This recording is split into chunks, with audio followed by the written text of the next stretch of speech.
Blacks in Technology. Blacks in technology. Blacks in technology. Blacks in technology. Blacks in technology. Blacks in technology. And we are back. Welcome to the 73rd episode of the Blacks in Technology Big Tech Talk podcast. I am your host this evening, Greg Greenlee. No co-host for this evening, so I am solo on this one. This is your first time listening to this podcast. You can find us at the following URLs. We're at www.blacksintechnology.net. You can also follow us on the Twitters, and that's at Black in Technology. That is BLKINTECHNOLOGY. We're also on Facebook, so it's facebook.com/Blacks in Technology. And we also have a rapidly expanding LinkedIn group under Blacks in Technology, so check us out there as well. If you are on Twitter right now, you have questions for our guests, tweet them using the hashtag BitTechTalk. That's BITTECHTALK. We do have a very fascinating and amazing guest tonight. We're going to get into that here in a second. But first, who is Blacks in Technology? Who is BIT? Blacks in Technology is a tech-focused community and media organization focused on increasing diversity in technology. We're always focused on forming new partnerships and opportunities to assist our members with their continued professional growth and development. So if you want to partner with us, send us an email to partnerships@blacksintechnology.net. If you have any general inquiries, send us an email to info@blacksintechnology.net. And if you want to sponsor one of your podcasts or sponsor one of our podcasts and get your company in front of our large and expanding network, send us an email to sponsorship@blacksintechnology.net. We do have a couple of announcements, so let's go through that quickly. We are proud to announce that we have partnered with the Self Conference, and we are an official diversity sponsor for that event that's happening in Detroit, Michigan, at the Motor City Casino, and that's happening May 29th and 30th. We do have discounts to this conference, and it's available if you check out our site. There is a blog post on there that actually give you the link for the discount, so check out our site. We're also holding a contest, and we have a few more free passes to give away to that event. So if you can make it to that event, if you're in the Detroit area, check out the site, and there's another link on there to fill out a form. Fill out that form. That'll enter you into the contest, and if we contact you back, then that means you have a free pass to the event. So and we're also going to be holding a meetup inside the conference as well on the 29th. That's going to be that Friday. And if you haven't heard of the Self Conference, it's a mix of fantastic tech presentations and insightful soft talks in fabulous downtown Detroit. It's going to be 2 days at the end of May, filled with mobile, web, hardware, software, process, and team talks to help you expand your knowledge, meet other technically minded folk, and immerse yourself in Detroit's tech renaissance. So hopefully you can join us there. There's an Eventbrite page up for the meetup, so check us out and register there. And what else is going on? We also are honored to be an outreach partner for the Registry Bay Area 40 Under 40 Tech Diversity Silicon Valley campaign.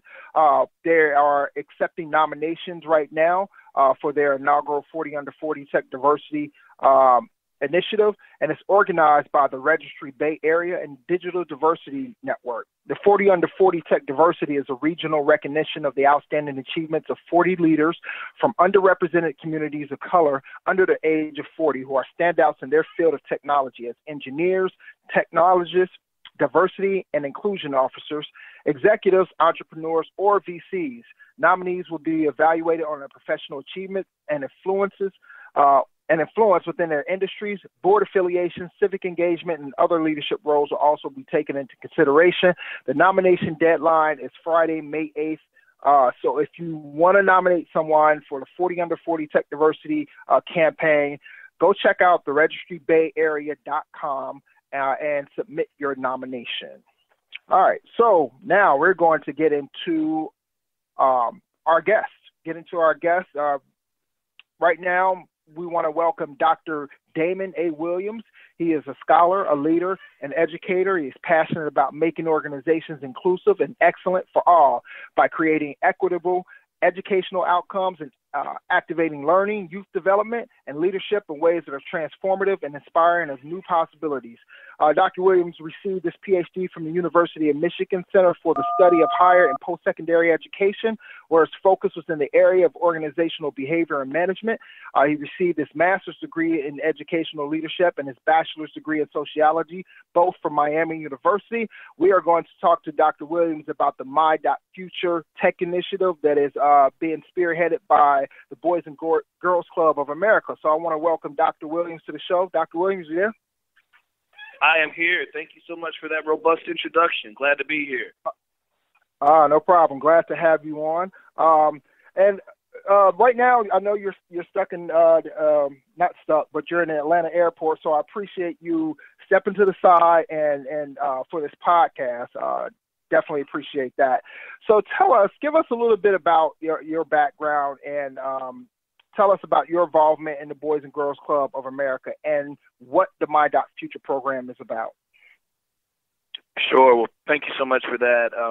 I've been with Boys and Girls Clubs of America for about 2 years and really joined this organization in my current role. I'm Senior Vice President and Chief Education Officer for the clubs that are around the world. And we have more than 4,100 clubhouses that serve nearly 4 million youth annually and are led by 54,000 heroes and sheroes, which are our youth development professionals in communities from the East Coast to the West Coast to, indeed, we have many club sites that are around the world through our affiliated relationship with the military.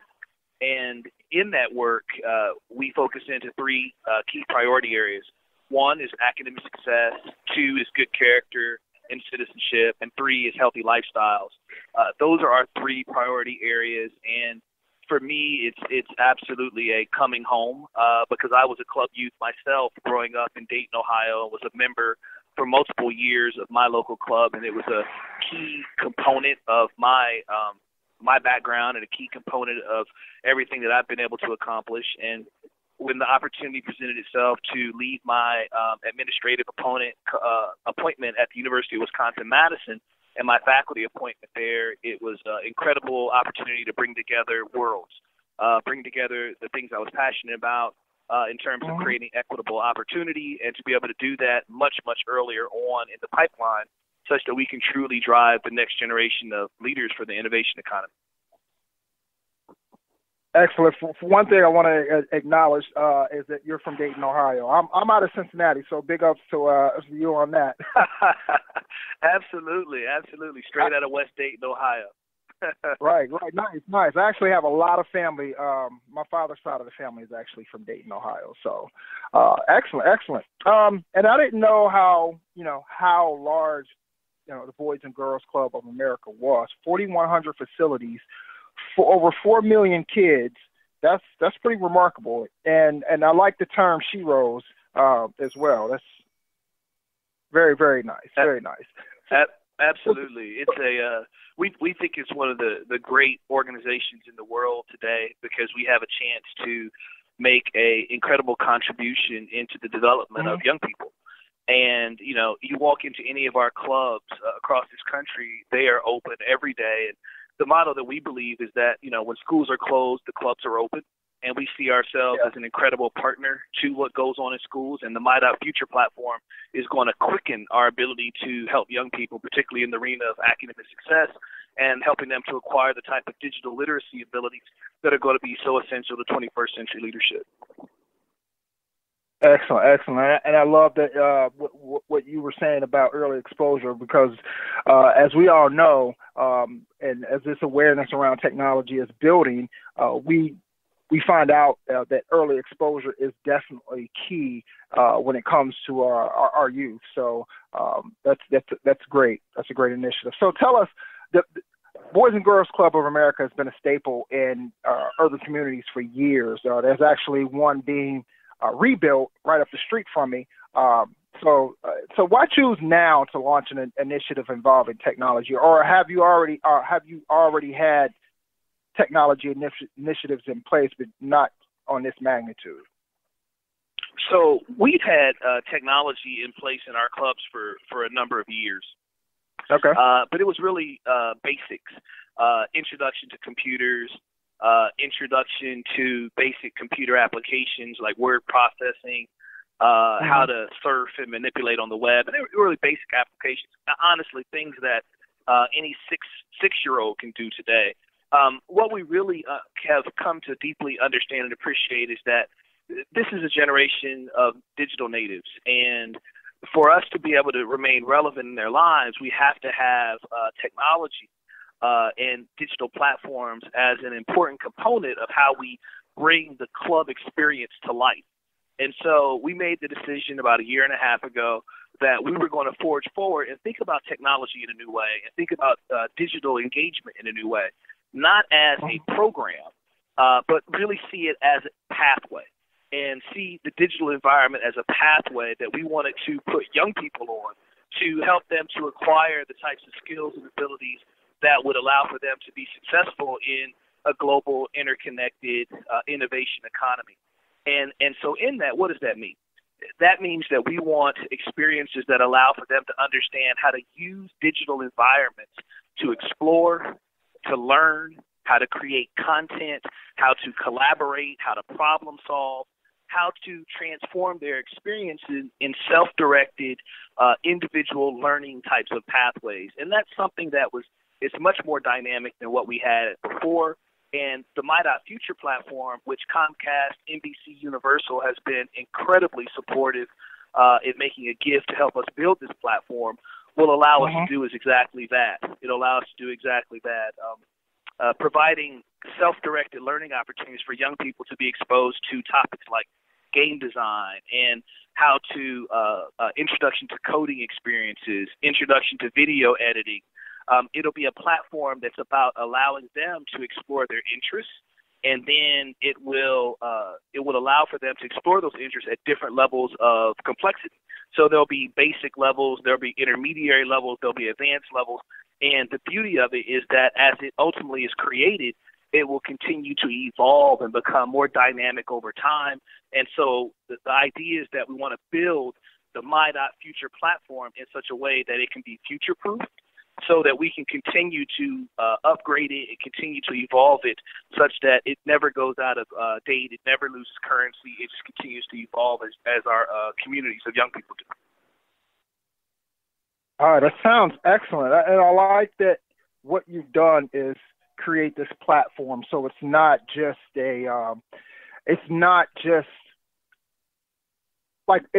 a tool where they can, kind of just go there and play games or whatever. This is an actual platform that is used to educate and used to instill and help them learn these new skills that's going to be needed for the 21st century for them to get ahead and be competitive. So that's excellent. So how did Comcast become involved in this initiative? So Comcast has been a really venerable partner of ours that's been in place for years now, and really has been on a pathway of truly helping us to build out our digital platforms, to tell our stories of impact by helping us to get on television and tell the value and the benefit of the clubs. And Comcast themselves have a incredibly deep commitment to overcoming the digital divide that exists today, and really providing access for communities, particularly economically vulnerable communities, that will allow them to be full participants in this digital world that we live in today. And so it was a really natural partnership between our mission and our focus, and between their mission and their focus from a social impact, social responsibility perspective, and it was quickly able to align. And as a result, we were able to build the My.Future partnership. And ultimately, we know that it is going to play a tremendous role, particularly as it relates to expanding the number of young people who are becoming more prepared for STEM potential workforce opportunities early on. I mentioned just briefly a little bit about my background. So I was at the University of Wisconsin most recently, and before that, the University of Connecticut. And one of the areas where I played a really focused role in my leadership was on expanding underrepresented participation in the STEM fields, the science, technology, engineering, math fields. And so we had grants from the National Science Foundation. We had grants from other foundations. And in those grants, one of the things that I learned was multifaceted. One, it was that the challenge is not purely a challenge of exposure and interest. That's one piece of the challenge. Another piece of the challenge is you have to really engage young people in high caliber STEM-related experiences early and help them understand that pathway. And then the third piece of it is that you really have to strengthen their quantitative ability to do math and to do the types of quantitative, have the type of quantitative and numerical abilities that will allow them to actually do the type of higher order mathematic manipulation that's required to actually obtain a degree in the STEM fields.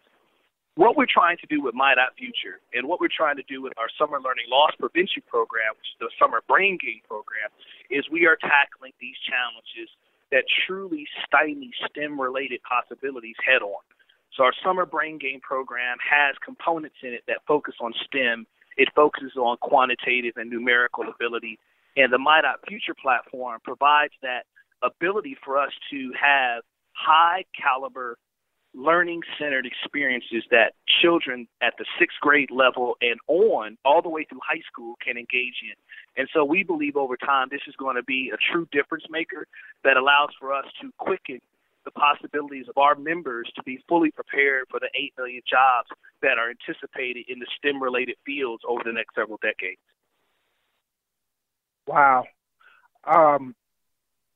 And I think you really hit the nail on the head when you talked about this being a multifaceted. The problem itself is multifaceted. It's not just one thing that's going to help fix this digital divide. There's a number of ways to go at it and to really help try to engage the young kids and to bring them up to speed on what's going on in technology as far as building technology and engineering technology, not just being consumers and users of it. So it sounds like you all are definitely on the right track for that. Can you give us shed a little bit of light on how the program's curriculum is set up? So you have this platform right now. So what's all involved in this platform? How are kids using or utilizing this platform in order to gain these STEM skills? Sure. A couple things. One is the experiences. There ultimately are 40 experiences that will be a part of the first phase of the program, and the prototype allows for some of this to happen already today. But over the next 5 years, it'll continue to build up from there. It allows for our young people to tap in and to engage in these essentials experiences that we think are really fundamental to being able to be a high capacity kind of digitally engaged leader. And so, for example, one of the common things that a lot of folks do is photo manipulation. So, for example, photo manipulation is something that's an intermediary activity where a young person could go in and they will be directed through an experience to help them understand how to crop photos, how to adjust them, how to adapt them, how to integrate them into different types of media. There's other types of experiences like introduction to coding, and it takes young people into a self-directed experience where they can try this and try that, and it's got a pathway where we're intentionally taking them to some learning outcomes that'll introduce them to this idea of coding or even game design. So we try to choose topics like coding, game design, robotics, photo manipulation, graphic design, topics that we know young people have interest in, because we're trying to tap into a passion, motivation core, and then young people will go through these experiences through the My.Future platform and ultimately be developing competencies and skills. One of the things I want to make sure I state is that as they go through the different types of experiences, they earn digital badges. And so these digital badges will then become a part of a digital portfolio. So, little Damon is going through the various aspects of the My.Futures platform, and they're earning different badges. They're earning a badge on coding, on game design. Well, those badges then become the material that can be used to position your personal brand as you are applying for jobs, as you are seeking out internships, as you are seeking out college scholarship opportunities and in your college application process. And one of the things that we really are going to get incredibly serious about is this idea of intentional personal brand building in young people, and the badging capabilities of the My.Future platform are going to be a huge part of that for us.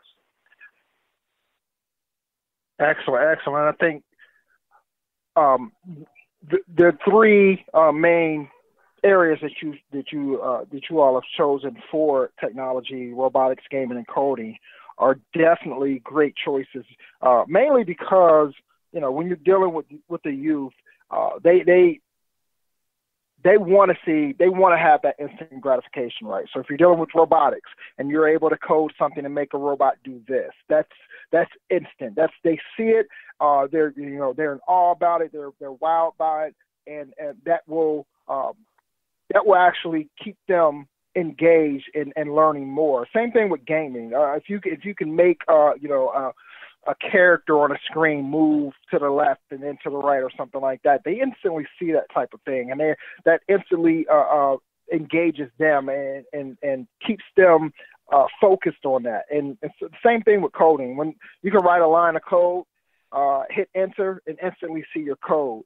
So those three things right there are definitely great choices. And I love what you said about branding as well, because on the internet, that's so important nowadays, especially when it comes to getting a job, because now that your information is out there on the internet, accessible for everybody to see, just having a good brand, it says a lot. You can have a bad brand, you can have a good brand, and for you all to take into consideration that that's something that these kids need to learn is very smart, because like I said, nowadays everything is on the internet. You've got things like LinkedIn profiles, you've got blogs, you've got Facebook. Anything can be found, and it's good that kids have a leg up on knowing how to brand themselves and how branding can affect their future as far as a career. So that's excellent. Absolutely. I've talked a little bit about the Summer Brain Gain program, which is about eliminating summer learning loss, and we see that as fundamental to being able to really diversify the STEM field. The second thing we've been talking about, and it's been the real core, obviously, of our talk today, is My.Future, which is really about giving young people a digital platform that allow them to grow and develop and establish their digital competencies, get exposed to different types of STEM-related content. Probably the third, really incredible program that we have, and we're also taking to another level, is our Youth of the Year program. And that program is where we're building out a very dynamic leadership development curriculum. And it's that curriculum which will focus into personal branding, the ability to lead and follow in teams, public speaking, the ability to look at the world through multiple perspectives and collaborate, all those 21st century leadership skills that when you put that with high levels of digital literacy and exposure and strength in quantitative areas, and also the ability to be just generally literate at a high level, you open up all kinds of possibilities for our young people. And that's really the key focus of the work that we're doing today, and we will be doing now and into the future as we look to quicken our efforts to create these next generation 21st century leaders. That is so critical, and that's a key, especially when it comes to surviving in corporate America. Having those leadership skills, having those soft skills, and being able to utilize that in your career. Some people who are hardcore techies or hardcore engineers come in to their careers not having that, and the fact that you're exposing these young people to this early on, so that they're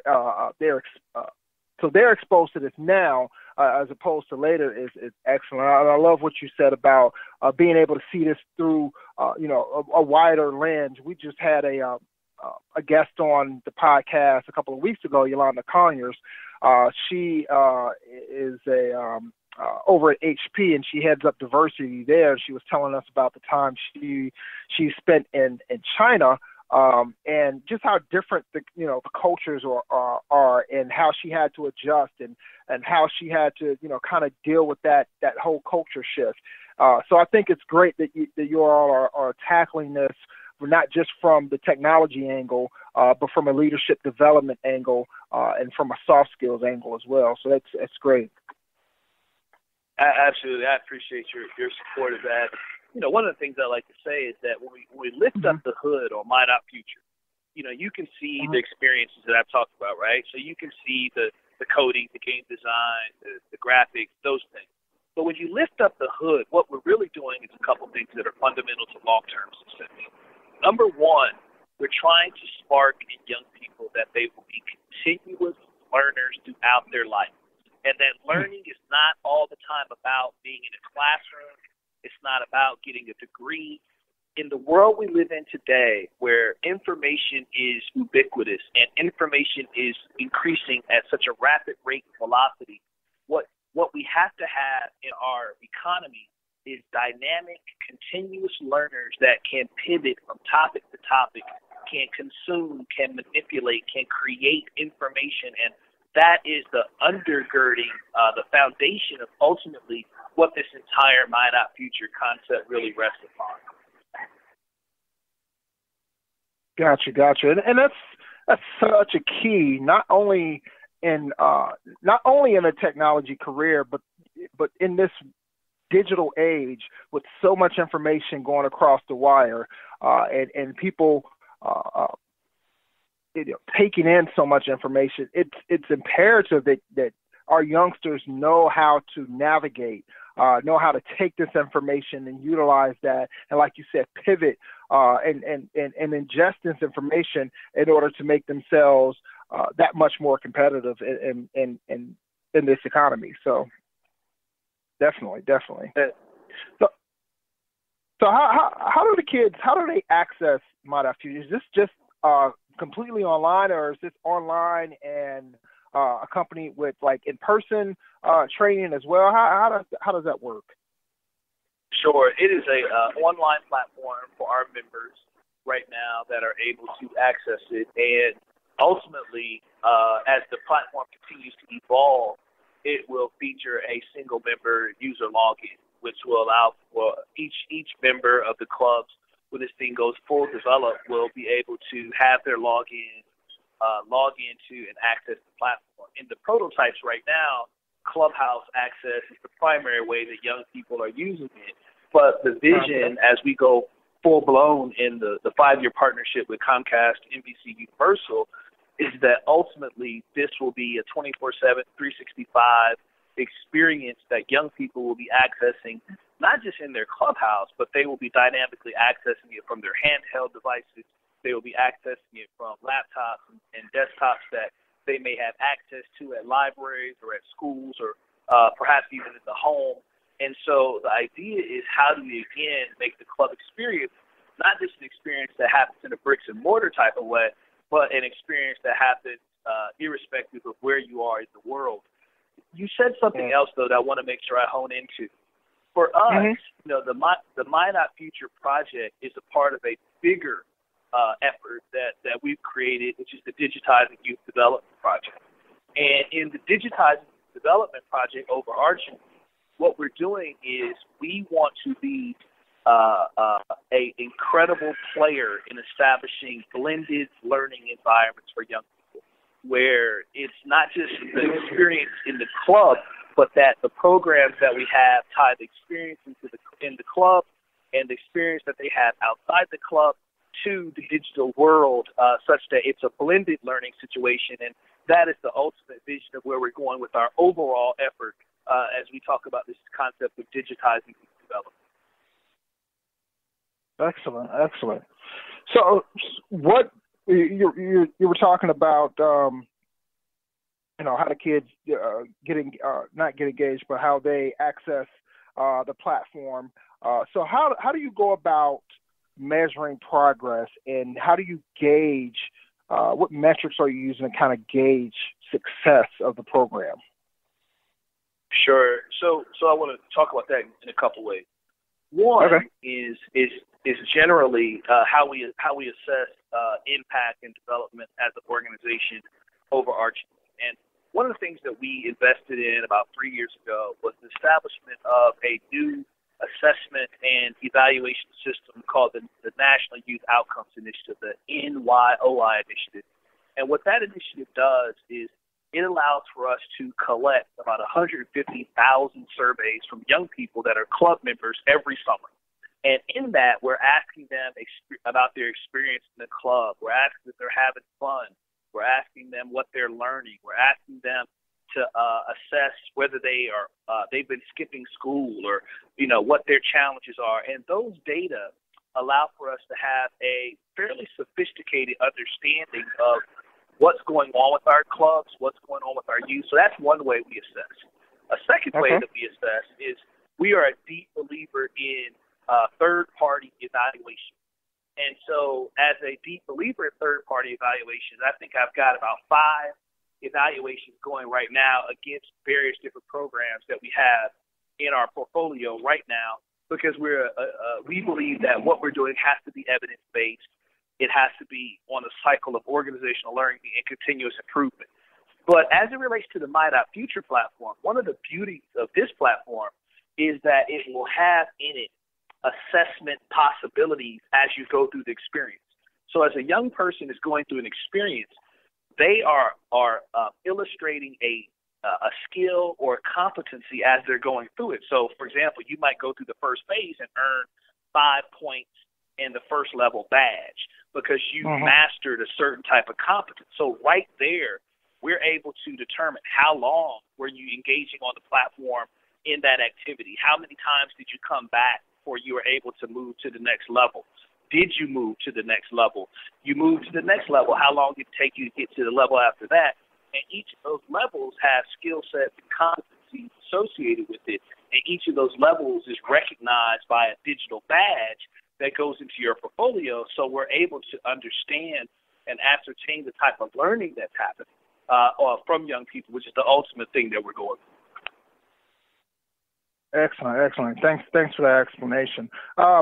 So what happens, what do you have in place for kids that want to move beyond the My.Future platform? For example, you have a kid that just whizzes through the My.Future platform because he's a little bit more tech savvy than maybe some of his peers.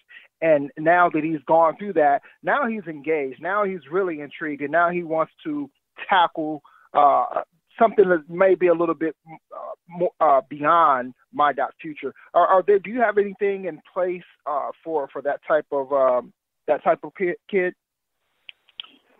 Sure. So a couple things. One is as we go further in the My.Future platform, we want to have those very sophisticated experiences that are, beyond advanced and kind of at the top, the absolute top of the pyramids of complexity. And so the way the platform is being built is that we can continue to evolve and add those more advanced modules over time. So the idea is that we want a platform that continues to get more sophisticated as our young people.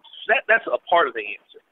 Another piece of this is that we believe that we don't have to be the curators of every experience in our clubhouse, but what we do want to do is be those leaders that can help young people who do want those advanced experiences to understand where to tap into. And so that is something that we will continue to explore more and more, and it's helping young people to continue to find the experiences that challenge them, to continue to help them to access those experiences irrespective of whether they have the financial wherewithal to do it or not. Excellent.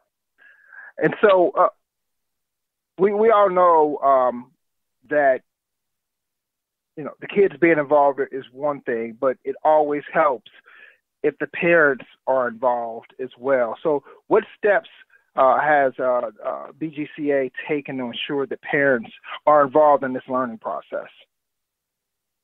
Sure. So as we continue to roll this thing out, and we're at the early phase of it, we will actually have some parent module training such that our club leaders can actually conduct workshops with parents about the My Not Future platform so that they understand that it's a safe platform, that it's a platform that is academically aligned, that it's a platform that they should be encouraging young people to access. So that is the beauty of us being a bricks and mortar facility, meaning that, that parents can actually come in to the clubhouse and experience a workshop just like they could at a school.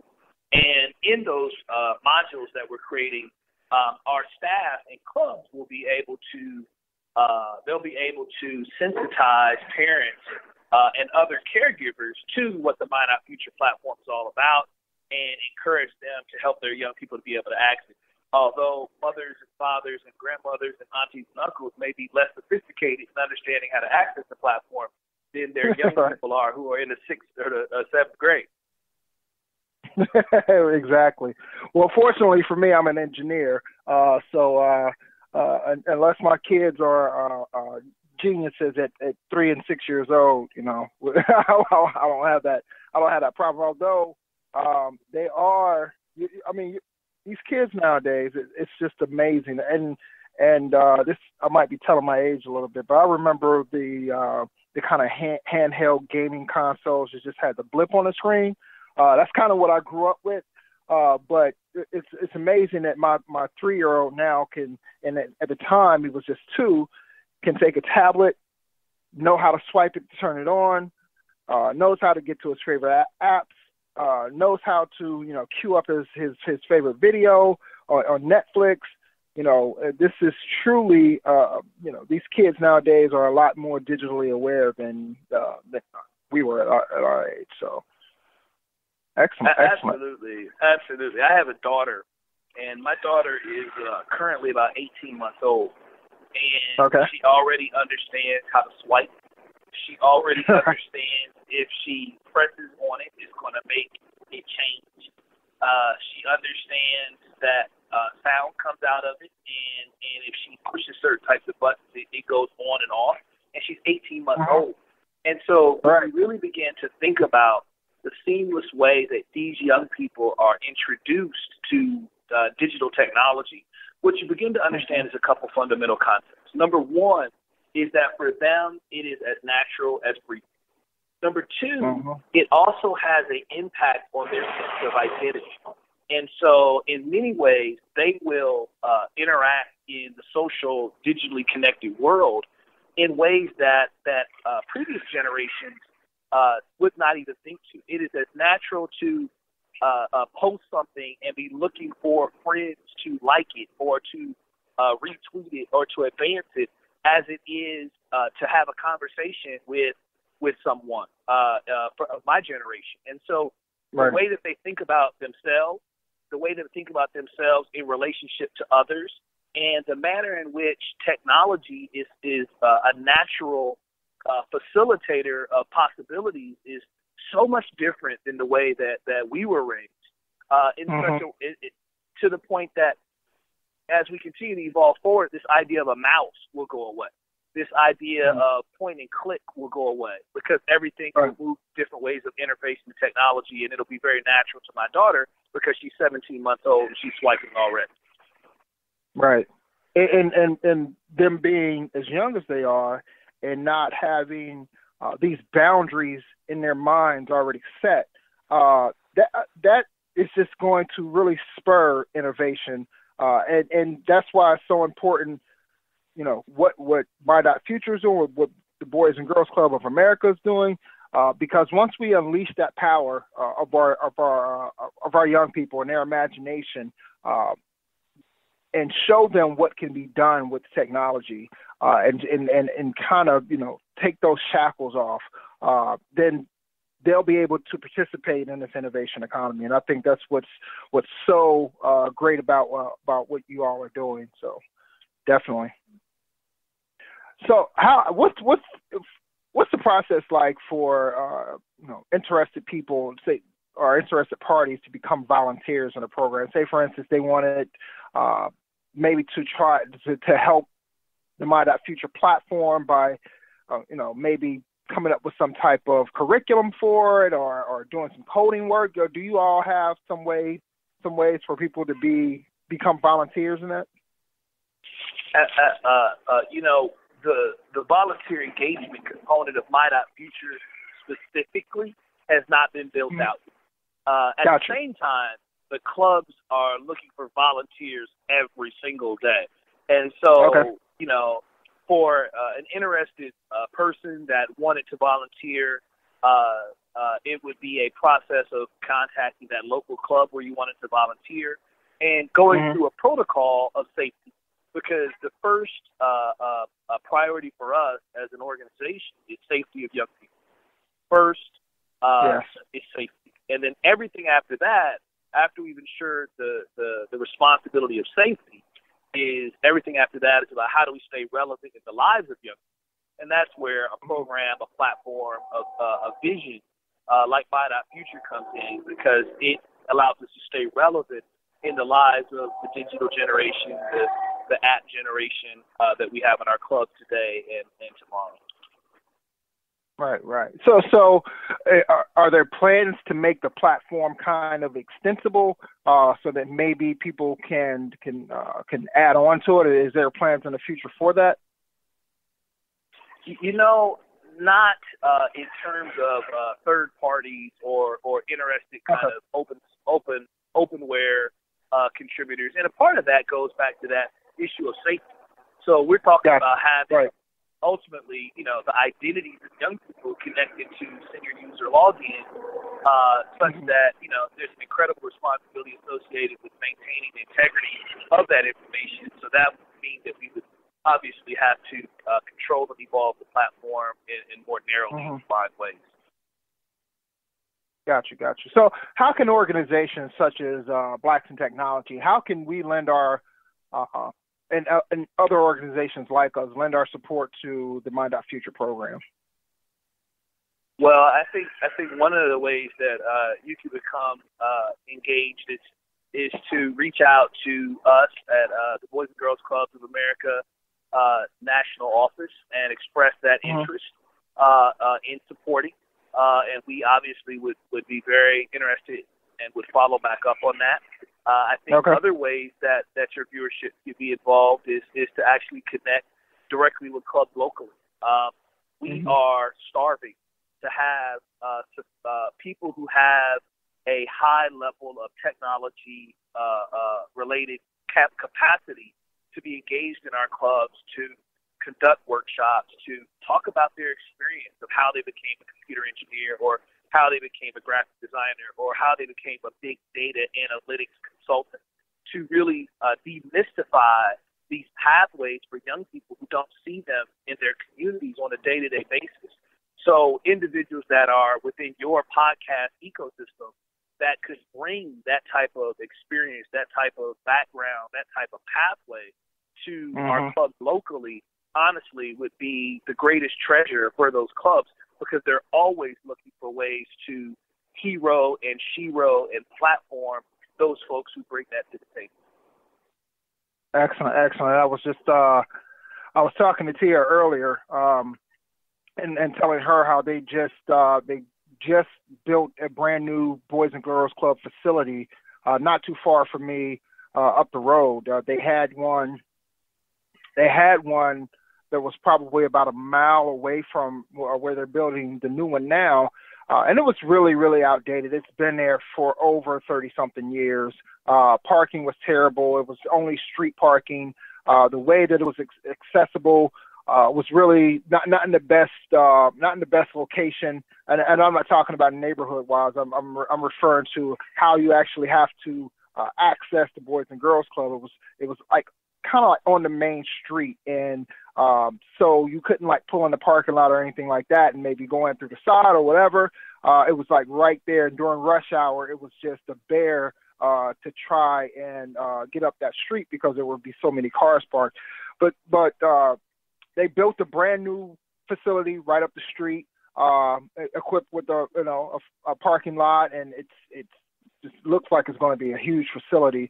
So I'll definitely be checking that out, and I'll definitely try to lend my services to them to help volunteer maybe, or even give some workshops and some presentations, because that's always something that Blacks in Technology is mainly made up of technology professionals, and I've always wanted to kind of tap into the youth and try to not only introduce them to Blacks in Technology, but allow them to be able to engage within our community as well, because we have a lot of technology professionals and people that can serve as mentors on our platform. So I think that would be a really good way to do that.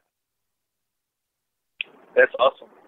Absolutely. We would be so thankful of your support in that way, and for your listenership to, again, become involved in the work that we're doing. It takes an entire community of committed folks to overcome the challenges that we face, and we love being a fulcrum to help make that happen. Excellent.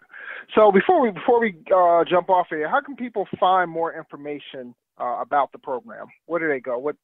Give us some the URLs from the My.Future. Sure. So the first place that I would direct you is to Boys and Girls BGCA.org is our flagship website that houses information about all of our programs, and more information would be available there to assist with understanding the types of programmatic offerings that we have, and where we're going with the My.Future platform. Excellent. Real quick, what cities are you rolling this out to? All of the BGCA clubs across America, or are there a select few cities that are going to get it first? It's kind of like a pilot thing, and then roll out to other cities later. How's that going to work out? Sure. So the prototype platform is available right now that any of our clubs can access. However, as we continue to refine what we're doing with the platform, we will inevitably have some tailored beta executions that will allow for us to understand what's working, what's not, and how we take things to the next level, and we'll continue to arc out from there, and always with the vision of wanting to be at scale across our 4,100 clubs. Excellent. Well, Dr. Williams, I want to thank you for joining me this evening on this podcast and giving us some excellent information about the My.Future Tech Initiative and about BGCA. We want to wish you much success in the future, much success to the My.Future initiative. And if there's any way that Blacks in Technology can help out and support this initiative, just let us know. Just shoot us an email. We're always willing to support it, whether it's through promotions or whatever way we can think of to help support that initiative. Just let us know. It's just simple as an email. Well, it's been a true pleasure to be here, and I'm at DAWPhD for anyone who wants to get at me on Twitter. And to give even more information about the My.Future platform, please visit not just BGCA.org, but also visit myfuture.net. We have even more resources that will get you there directly without going through the gateway page, myfuturenet.net. Excellent. Once again, Dr. Williams, thanks a lot, and hopefully we'll hear from you more in the future. Will do, and thank you so much. We greatly appreciate the opportunity to talk about the work that we're doing in communities across the country. Thank you so much. You're welcome. Take care. Bye.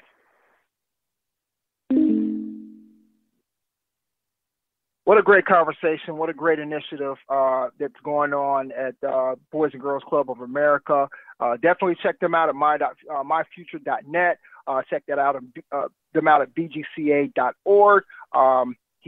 Dr. Williams dropped a lot of knowledge on us, and definitely appreciate him from coming on. So that's it for this episode of the Blacks in Technology Big Tech Talk podcast. Thanks to all our listeners. Thanks to our guest, Dr. Damon Williams. If you like what you heard tonight and want to let us know, or you have any suggestions or comments, email them to us at contactus@blacksintechnology.net. Join us next week, May 7th. I know we usually take a week in between podcasts, but Some things have kind of changed around and flipped around on the calendar. So we're going to have another podcast next week, and we are going to have computer scientist Dr. Nikki Washington on the show. Dr. Nikki Washington was the 2000 valedictorian, Johnson C. Smith University, receiving her BS in computer science. She received an MS and PhD from the NC State University in 2002 and 2005, respectively, becoming the first African-American female PhD in computer science from the university and the first Johnson C. Smith computer science graduate to obtain a PhD. So I'm very excited to have her on next week. So join us, same time, 9 p.m. Eastern Standard Time. And remember, check yourself before you wreck yourself. Take care and have a good night. Blacks in Technology. Blacks in technology. Blacks in technology. Blacks in technology. Blacks in technology. Blacks in technology.